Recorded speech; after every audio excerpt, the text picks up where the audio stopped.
Hello guys, இது உங்கள் myth mind channel. யாரெல்லாம் அவதார் படம் பார்த்துருக்கீங்க? இந்த படத்தில் வரக்கூடிய பண்டோரா பிளானட் யாருக்கெல்லாம் பிடிக்கும்? உண்மையிலேயே பண்டோரா அப்படின்ற ஒரு பிளானட் இருந்தால் யாருக்கெல்லாம் ரொம்ப சந்தோஷமாக இருக்கும்? அப்படிப்பட்ட ஒரு பிளானட் உண்மையிலே இருக்குது அப்படின்னு சொன்னால் யாராவது நம்புவீங்களா? இப்போ நம்ம விஞ்ஞானிகள், அதாவது நம்ம சயின்டிஸ்ட், நம்ம உலகத்தை தவிர மற்ற உலகத்தில், அதாவது மற்ற கிரகங்களில் உயிர்கள் இருக்கா இல்லையான்னு சொல்லிட்டு ஆராய்ச்சி பண்ணிட்டு இருந்தாங்க.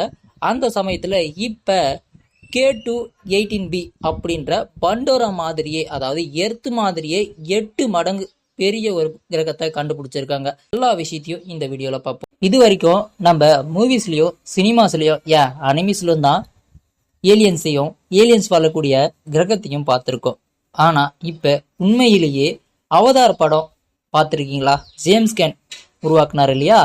அதே எக்ஸாக்டாக அதே மாதிரி பிளானட், அதே மாதிரி ஒரு சர்ஃபேஸ் இருக்கக்கூடிய ஒரு பிளானட்டை நம்ம சயின்டிஸ்ட் கண்டுபிடிச்சிருக்காங்க. அதுக்கு K2-18b அப்படின்னு பேரும் வச்சிருக்காங்க. உண்மையாடா மித்து அப்படின்னு கேட்டிங்கன்னா உண்மைதான். K2-18bயை 2015 கண்டுபிடிச்சிருந்தாலையும் இப்போதான் இதனுடைய முழு சுயரூபமும் தெரியுது.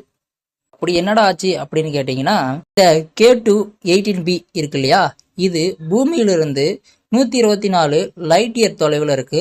அதுவும் சூரிய குடும்பத்தை தாண்டி இருக்கு. அதுவும் பால்வழி அண்டத்தை தாண்டி த ரெட் டிவார்ஃப் அப்படின்ற ஒரு கோளை இது சுற்றி வந்துட்டு இருக்கு அப்படின்னு 2015 எம்பர்ட் டெலஸ்கோப் மூலமா இதை கண்டுபிடிச்சாங்க.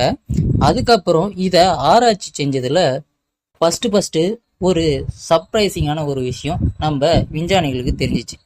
அது என்னடா மித்து அப்படின்னு கேட்டிங்கன்னா, இதில் இந்த கிரகத்தை சுற்றி வாட்டர் மூலக்கூறு, அதாவது நீர் மூலக்கூறு இருக்கிறதாகவும் இது மூலமா உயிர்கள் வாழ்றதுக்கு சாத்தியக்கூறு இருக்கிறதா நம்ம சயின்டிஸ்ட் ஒத்துக்கிட்டாங்க.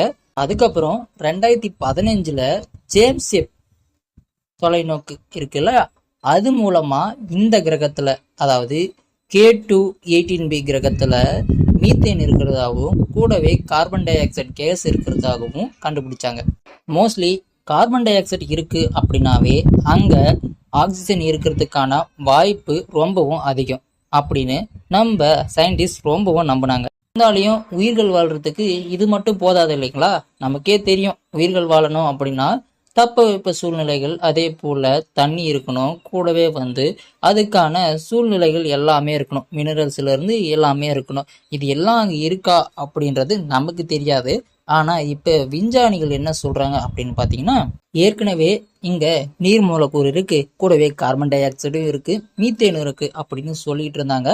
இப்ப ரீசண்டா ஒண்ணு கண்டுபிடிச்சிருக்காங்க.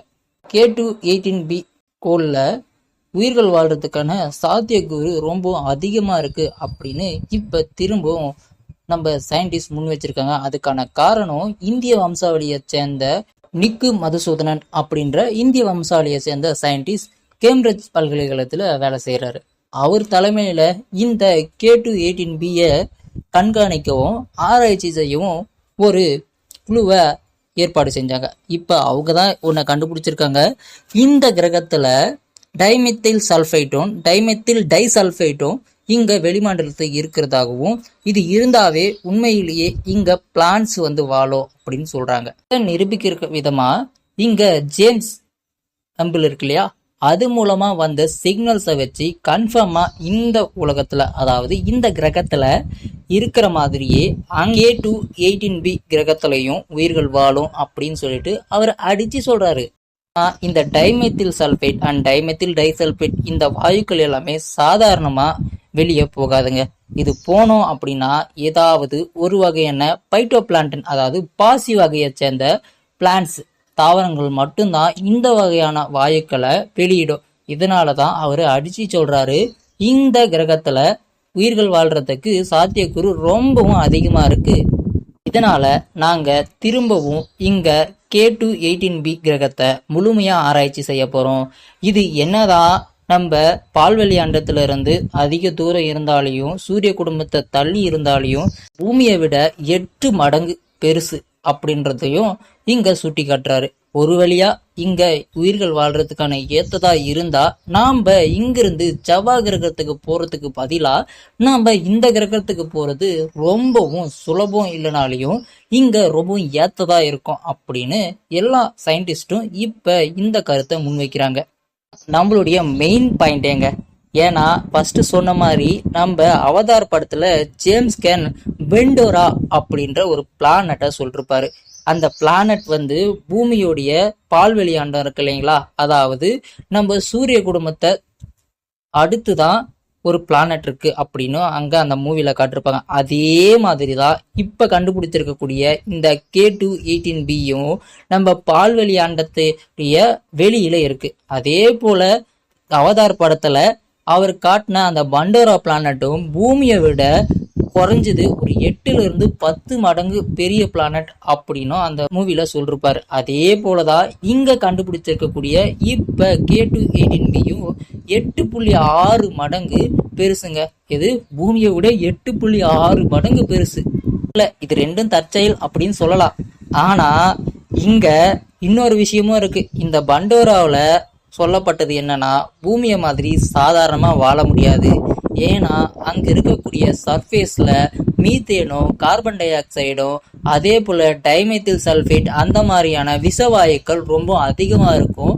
கூடவே ஆக்சிஜன் ரொம்ப கம்மியா இருக்கும். இதனால நார்மலா பூமியிலிருந்து போற மக்கள் வாழ்றதுக்கு அதிகமா சிரமப்படுவாங்க, சீக்கிரம் இறந்துருவாங்க அப்படின்னு ஒரு கருத்தையும் அந்த படத்துல சொல்லிருப்பாரு. அதே போலதான் இந்த K2-18b பிளானட்லயும் இப்ப நம்ம சயின்டிஸ்ட் சொன்னபடி மீத்தேன் அதிகமா இருக்கு, கார்பன் டை ஆக்சைடு அதிகமா இருக்கு, கூடவே இங்க டைமெத்தில் டை சல்ஃபேட் அப்படின்ற வாயுக்கள் எல்லாமே இருக்கிறது ஒத்து போகுது. இது என்னதான் ஒரு தற்செயலா இருந்தாலேயோ எனக்கு என்னவோ ஜேம்ஸ் கேன் வந்து ஃபியூச்சரை ப்ரிடிக்ட் பண்ணாரா அப்படின்றது எனக்கு டவுட்டாவே இருக்கு. இந்த கிரகத்துல இருக்கக்கூடிய ஏலியன்ஸ் தான் ஜேம்ஸ் கேன் மூலமா தொடர்பு கொண்டு எங்களுடைய வாழ்க்கை கதைய இங்க நீங்க படமா எடுக்கணும், நீங்க படமா எடுத்து முடிச்சதுக்கு அப்புறமா நாங்க உள்ள வந்து அப்புறமா ஹாய் ஹலோ அப்படின்னு சொல்லி ஜாயின் ஆயிக்கிறோம் அப்படின்னு சொன்னாங்களான்னு நமக்கு தெரியல. ஏன்னா இப்ப வந்தக்கூடிய தகவல் பாத்தீங்கன்னா எல்லாம் சேமா தானே இருக்கு. கொஞ்சம் யோசிச்சு பாருங்க, இப்படி இருக்கலாம் அப்படின்றது என்னோட கருத்து. இருந்தாலையும் இது மோஸ்ட்லி 100% உண்மை அப்படின்னு சொல்ல முடியாது. ஆனா இப்போதைக்கு அந்த மாதிரி ஒரு பிளானட்டை கண்டுபிடிச்சிருக்காங்க. கூடிய சீக்கிரத்துல அது உண்மையிலேயே பூமி மாதிரி ஒரு நல்ல உயிர்கள் வாழக்கூடிய கிரகமா அப்படின்னு கண்டுபிடிப்பாங்க அப்படின்னு நான் நம்புறேன். இந்த விஷயம் உங்களுக்கு பிடிச்சிருந்துச்சா அப்படின்றதையும், இதே போல நான் சொன்ன விஷயங்களும் இந்த அவதார் படத்துடைய விஷயங்களும் ஒத்து போதா அப்படின்றத நீங்களும் இங்க கமெண்ட் பாக்ஸ்ல கமெண்ட் பண்ணுங்க. பிடிச்சிருந்தா லைக் பண்ணிட்டு அப்படியே நம்ம சேனலையும் சப்ஸ்கிரைப் பண்ணிட்டு அப்படியே மற்றவங்களுக்கு ஷேர் பண்ணீங்கன்னா இந்த விஷயத்த தெரிஞ்சுக்குவாங்க. பாய். அடுத்த வீடியோவில் நம்ம சந்திப்போம்.